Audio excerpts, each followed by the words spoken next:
semuanya, perkenalkan nama saya Carla Anggraini dari kelas 10 MIPA 2 nomor absen 10. Pada video ini saya akan menjelaskan mengenai struktur bakteriofag beserta siklus litik maupun siklus lisogenik pada virus. Pertama-tama saya akan menjelaskan struktur bakteriofag atau disebut juga virus T. Jadi sesuai namanya, virus ini berbentuk seperti huruf T. Lalu virus ini merupakan virus yang menyerang bakteri. Jadi ketika mendengar bakteriofag, dia bukan bakteri tetapi merupakan virus yang menyerang bakteri. Setelah itu, virus T memiliki kapsid dan asam nukleat berupa DNA. Sesuai ciri-ciri virus pada umumnya, yaitu terdiri dari kapsid dan asam nukleat berupa DNA atau RNA. Lalu struktur virus T ini umumnya terdiri dari kepala, leher, dan ekor. Lalu virus T ini juga berukuran sekitar 40 x 60 nanometer. Jadi virus ini berukuran sangat kecil, sampai kurang dari ini juga bisa beberapa virus. Lalu virus T ini hanya memiliki DNA dan tidak memiliki RNA. Berikut adalah gambarnya. Jadi pada bagian ini disebut bagian kepala, yang ini disebut bagian leher, dan bagian ini disebut bagian ekor. Dari yang berwarna hijau ini semuanya disebut kapsid, yaitu berfungsi seperti fungsi pada kulit manusia, yaitu untuk melindungi virus itu sendiri. Lalu pada kapsid ini yang seharusnya tidak terdapat lubang tapi digambarkan terdapat karena supaya lebih mudah untuk mengetahui isi dari kapsid, yaitu asam nukleat tadi, yaitu DNA yang seperti spiral ini, dan luarnya yaitu kapsid. Setelah itu, pada bagian leher terdapat kerak atau polar dan leher. Lalu terdapat selubung ekor dan serabut ekor. Dan yang terakhir terdapat jarum penusuk di bawah lempeng dasar. Dari gambar yang di atas tadi dapat disimpulkan bahwa dalam kapsid itu berisi asam nukleat yang tadi berupa DNA. Lalu dari yang atas kapsid tadi, dari dalam kapsid yang di atas yang di bagian kepala, itu terdapat rongga tabung hingga lempeng dasar. Jadi itu fungsinya untuk tempat jalur keluarnya DNA. Jadi asam nukleat yang berada pada kepala awalnya dia bisa dikeluarkan melalui tabung sampai ke lempeng dasar yang nanti akan saya jelaskan lebih jelas pada siklus replikasi virus. Lalu kapsid berfungsi untuk melindungi virus juga telah saya jelaskan tadi, dan jarum penusuk untuk melakukan absorpsi pada sel inang. Hal ini akan dijelaskan lebih lanjut pada siklus litik maupun siklus lisogenik pada virus. Selanjutnya saya akan menjelaskan bagaimana replikasi virus melalui siklus litik. Jadi apa itu siklus litik? Jadi siklus litik itu dicirikan oleh adanya fase lisis. Lalu apa itu lisis? Lisis itu merupakan sel inangnya pecah lalu virusnya keluar. Jadi tahapan-tahapan umumnya yaitu ada absorpsi, penetrasi, replikasi, perakitan, dan pembebasan. Jadi saya gambarkan sebagai misalnya bakteriofag yang tadi menempel di sebuah sel inang. Yang berwarna coklat ini adalah inti sel. Lalu yang berwarna merah ini sel inangnya, dan yang ini merupakan bakteriofag. Nah, pada bakteriofag kan tadi terdapat jarum penusuk, jadi sehingga dia bisa menempel pada sel inang. Ini disebut tahap absorpsi, yaitu menempel. Selanjutnya, pada gambar 2, yaitu penetrasi. Pada virus bakteriofag, itu yang tadi DNA-nya dikeluarkan ke dalam sel inang. Hal ini disebut penetrasi. Selanjutnya pada gambar yang ketiga, DNA yang tadi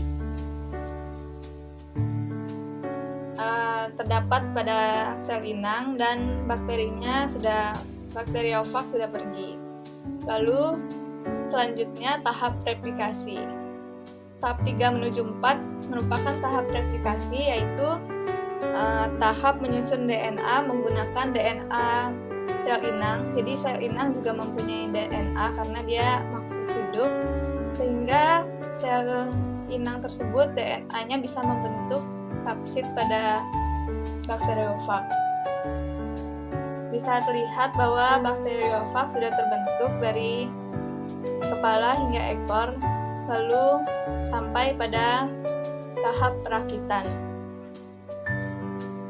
Tahap perakitan ini merupakan tahap yang setelah terbentuk asam nukleat dan protein yang menyusun dinding sel virus tersebut, lalu terdapat virus yang baru atau virus yang lengkap seperti yang saya jelaskan tadi, namun ini tidak matang virusnya, dan ternyata terdapat kurang lebih 200 virus pada sekali siklus. Lalu yang gambar ke-6 ini merupakan fase pembebasan, yaitu ketika sel inangnya pecah dan lisis.